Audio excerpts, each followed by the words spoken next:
भगवान कन्हैया को बड़े ही आनंदित हो रही हैं। और नंद बाबा ने सोचा कि आखिर हमारा कितना सौभाग्य है, हमारा कितना परम पवित्र जीवन है, हमारे कितना भाग्य है जो आज मुझे सुंदर से बालक का हमारे यहाँ प्राकट हुआ। प्रिय बंधुओं, जीवन में एक आज्ञाकारी पुत्र मिल जाए, एक आज्ञाकारी घर में धर्म पत्नी मिल जाए, तुम्हारी आज्ञा का पालन हो जाए, इससे ज्यादा सौभाग्य और क्या हो सकता है। 4 प्रकार के पुत्र बताए गए हैं श्रुतियों में।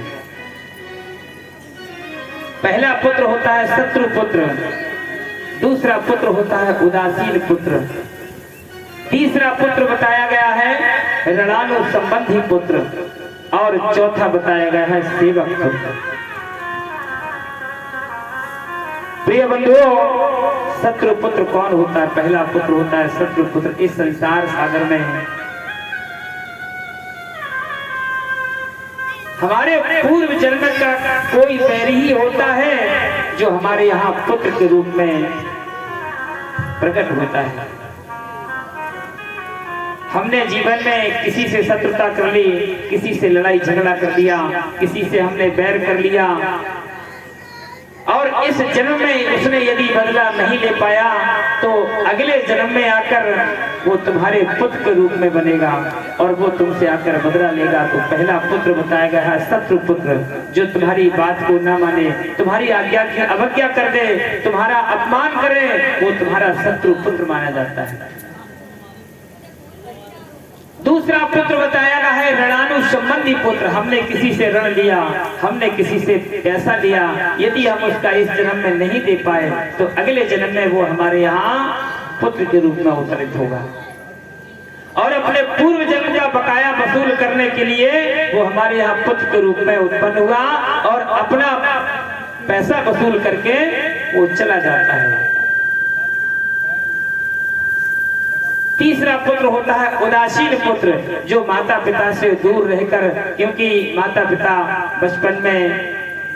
बचपन से लेकर उसका पालन पोषण करते हैं, पढ़ाते हैं, लिखाते हैं, और उनका सहारा लेकर अपने जीवन के न जाने कितने सपने सोच लेते हैं कि मेरा पुत्र बड़ा होगा, मेरी सेवा करेगा, मेरे जीवन का एक सहारा बनेगा। प्रिय बंधुओं, इस प्रकार से,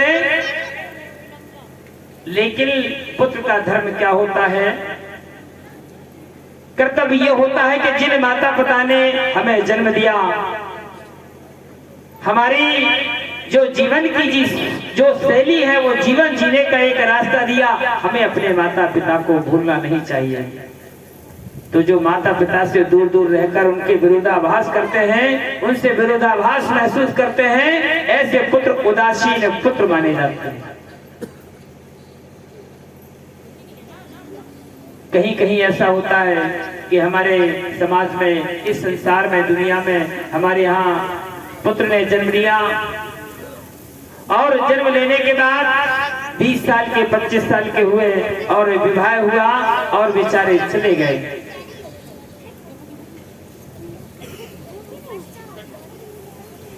तो क्या हुआ? और चौथा पुत्र बताया गया है सेवक पुत्र। पूर्व जन्म में जो सेवा पाया हुआ व्यक्ति या जीव होता है, वो इस जन्म में सेवा करने हेतु वह पुत्र रूप में जन्म लेकर हमारे यहाँ उत्पन्न होता है। प्रिय बंधु, तो ये संसार की रीत है। हमारे पिछले जन्मों का कुछ ऐसा प्रारब्ध रहा होगा, हमारे पिछले जन्म में कुछ ऐसा कर्म रहा होगा, हमारे जीवन में जो शत्रु पुत्र के रूप में उत्पन्न हुआ, ऋणानु संबंधी पुत्र के रूप में उत्पन्न हुआ, मैंने उसका ऋण अदा नहीं कर पाया होगा। उसका जितना ऋण था हमने उसको खिलाने में, पिलाने में, पालने में, पोषण में लगा दिया और वो हमारे सामने से चला गया। ये हमारा पुत्र था, ये हमारा प्रारब्ध था, क्योंकि को न काऊ सुख दुख करदाता और निज कृत कर्म भोग सब भ्राता।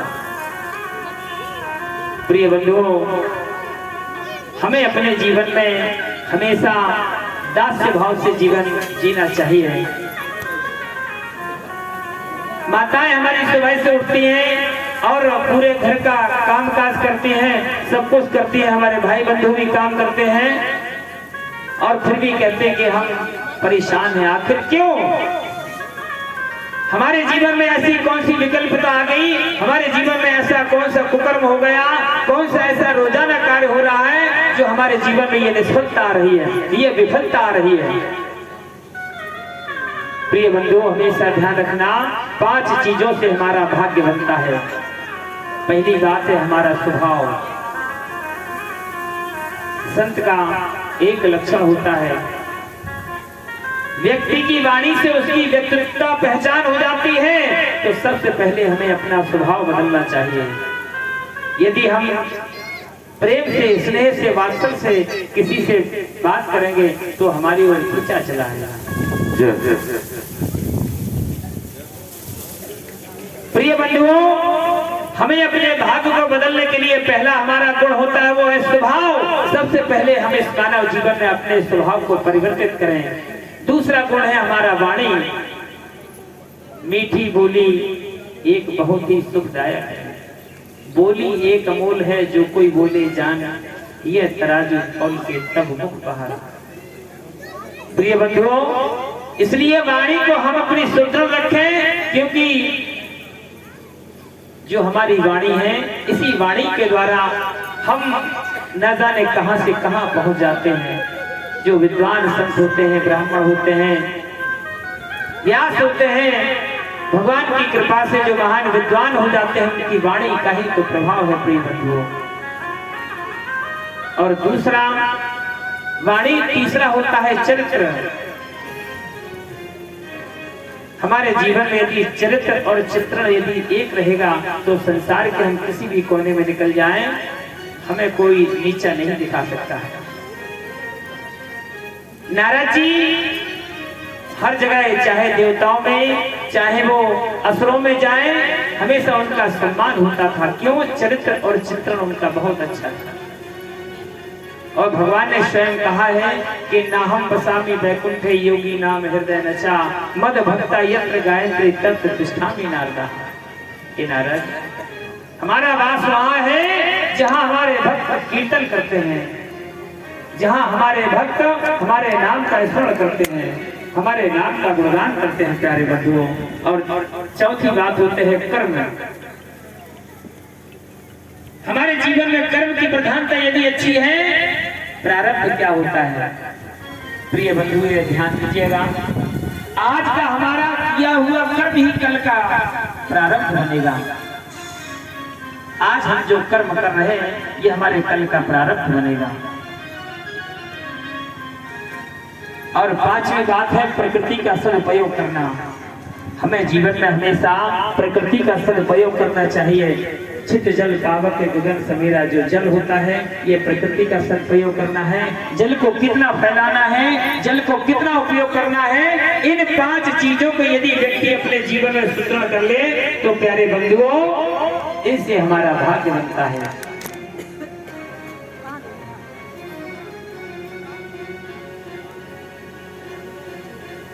भक्तों, अपने जीवन में जिसने राम नाम का सहारा ले लिया, अगर अपने जीवन में राम नाम रूपी नौका का जिसने सहारा ले लिया, उसके जीवन का कल्याण हो गया।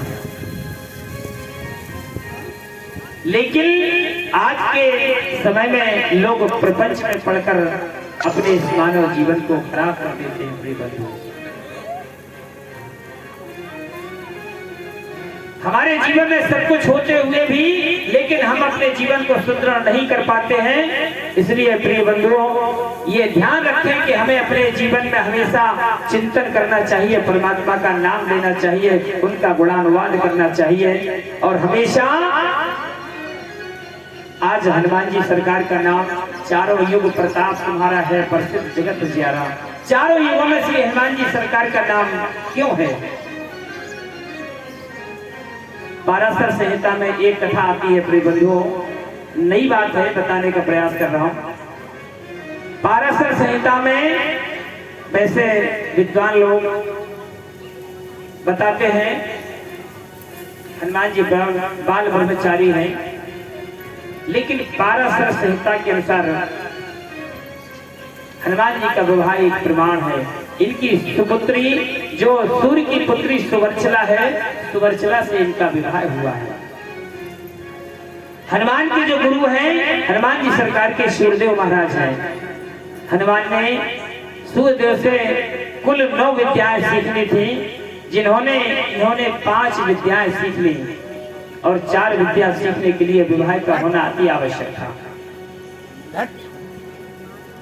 तो सूर्यपुत्री सुवर्चला से इनका विवाह हुआ। इनका पुत्र मकरध्वज भी था।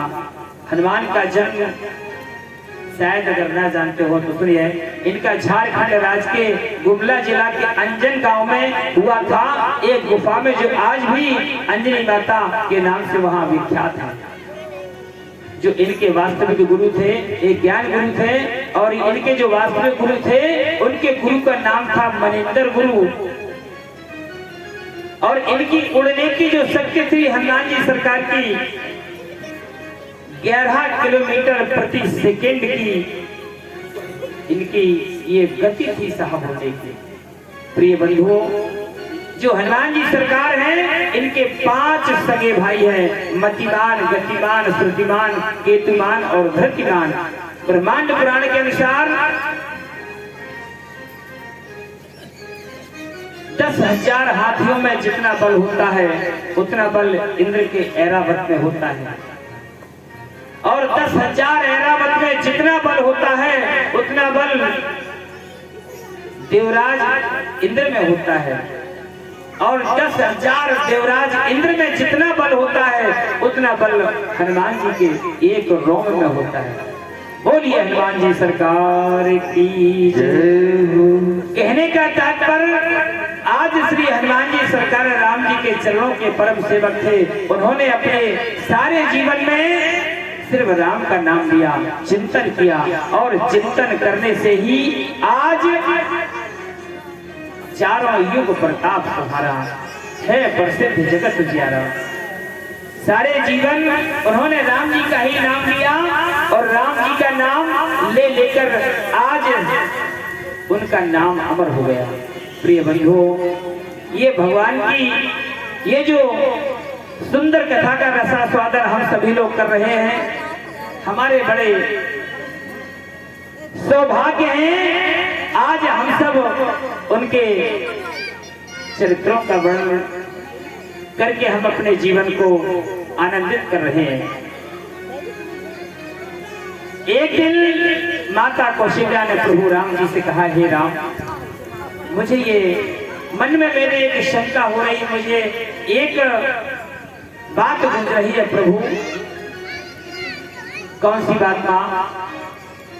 तो माँ कहने लगी, हे प्रभु,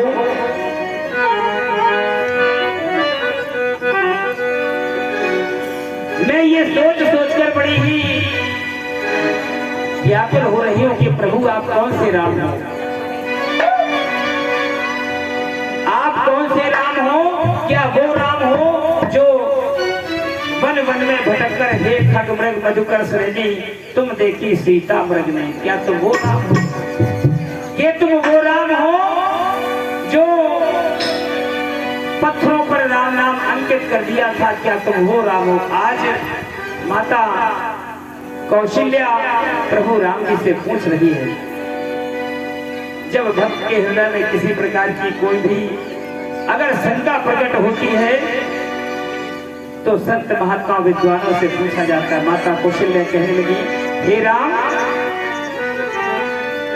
हमारे मन में जो एक शंका आई है उसको विश्राम दो, उसको आराम दो। कहने लगी माँ, हे प्रभु राम, मन के विषयों को आराम, मन के विषयों को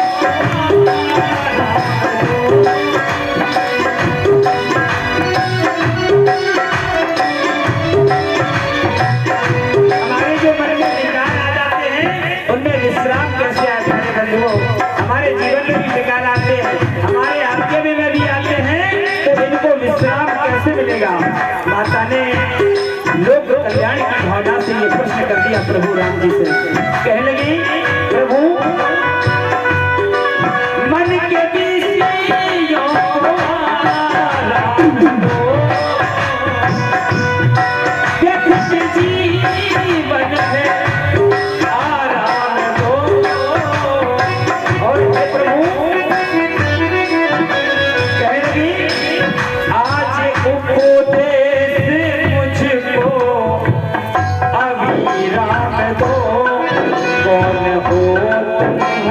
राम दो।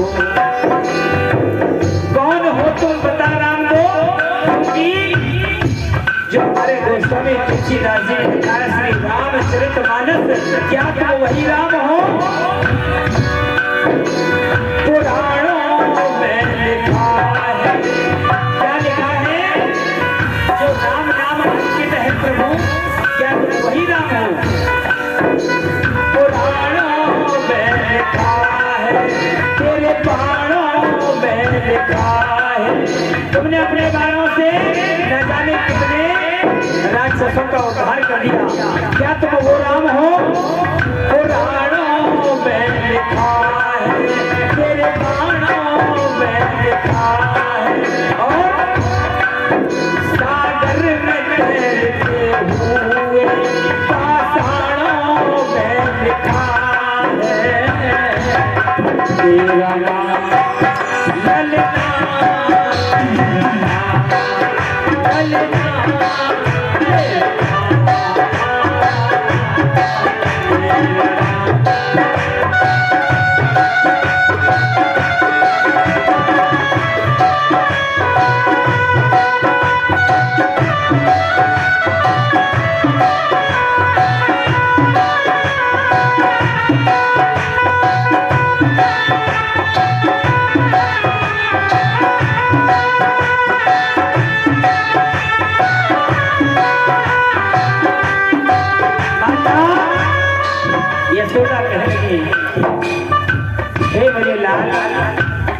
मैंने सुना है कि एक बार सुना था श्री राम जानकी बैठे हैं मेरे सीने में, तो हनुमान जी के सीने में जो विराजमान हो, क्या तुम वही राम हो?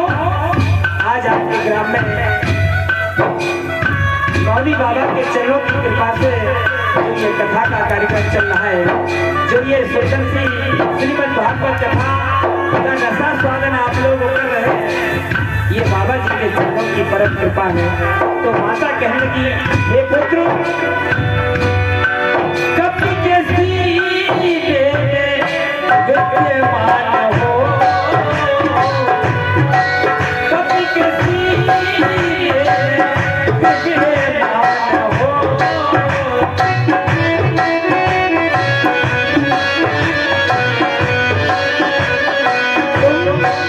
श्री हनुमान जी सरकार के सीने में विद्यमान हो, क्या तुम वही राम हो? या फिर शिव के बल में भी मूर्तिमान हो, जब भी भक्तों का सृष्टि में अपमान हो, नंगे पैरों तुम गतिमान हो। जब जब सृष्टि में भक्तों पर परेशानी आई, कोई कष्ट आया, तो भगवान आप धर्म के पैरों दौड़े चले आए, क्योंकि प्रबल प्रेम के पाले पढ़कर प्रभु को नियम बरतते देखा, मेरा मान चले कट जाए पर भक्त का मानना चलते देखा।